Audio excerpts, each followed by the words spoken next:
Awas hati-hati Mas Ko ya.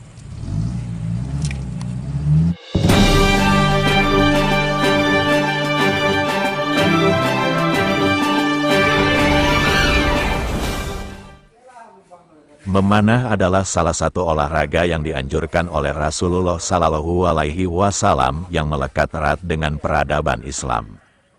Di Kelurahan Balai Gadang, ada satu komunitas penggemar panahan yang bernama Balai Gadang Archery Club.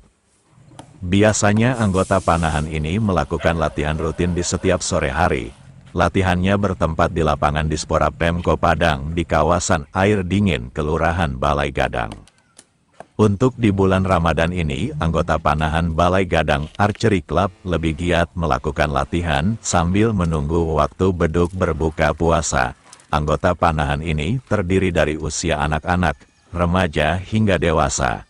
Adi pelatih Balai Gadang Archery Club ini mengatakan, anggota panahan ini biasanya latihannya ditentukan harinya.